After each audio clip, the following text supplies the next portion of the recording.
पटेल जी के बेटा पटेल जी के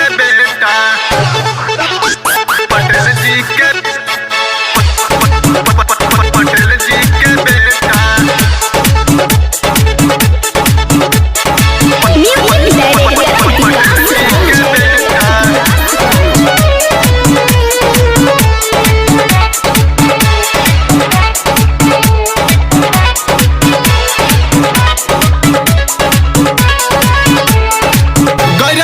भगवा सहरिया रहे गौरवे नजर चोली पनतिया देखो स्टेज जावे पलेता सखी है पटेल जी के बेटा नंबरी पर नंबरी उ देता सखी है पटेल जी के बेटा गई रही नाचे सखी आरा सहरिया रही गौरवे नजर चोली पनतिया देखो स्टेज जावे पलेता सखी है पटेल जी के बेटा नंबरी पर नंबरी उ देता सखी है पटेल जी के बेटा पटेल जी के बेटा पटेल जी के बेटा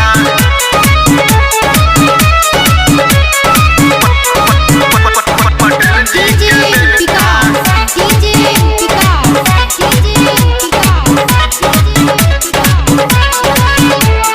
भभुआ शहर के उतहवे रंगाबाज हो उत्तम पटेल जी के जाने समाज हो उत्तम पटेल जी के जाने समाज हो भभुआ शहर के उतहवे रंगाबाज हो उत्तम पटेल जी के जाने समाज हो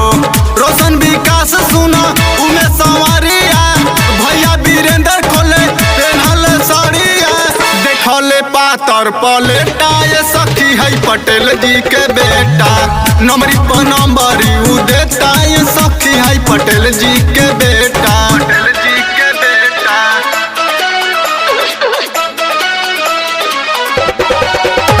पटेल जी के बेटा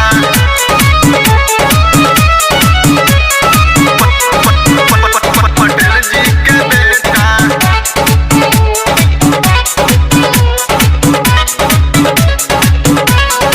राइफल के नोक हमारा ढोरिए पर आख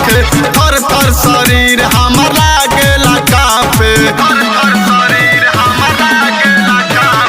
राइफल के नोक हमारा ढोरिए पर आख थर थर शरीर हमारा गेला कापे आँख उमारेला नमरी देखावेला आँख उमारेला नमरी देखावेला कहेला हऊ तू चाहेता सखी है पटेल जी के बेटा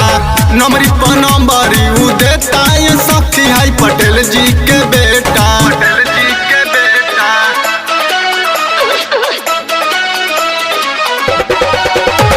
पटेल जी के बेटा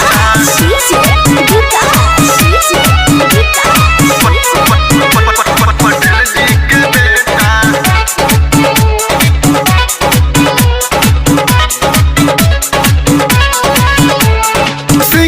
जोगिंदर हटौले दुपाटा राइटर मुकेश दिखाव तारे काटा राइटर मुकेश दिखाव तारे काटा सिंगर जोगिंदर हटौले दुपाटा राइटर मुकेश दिखाव तारे काटा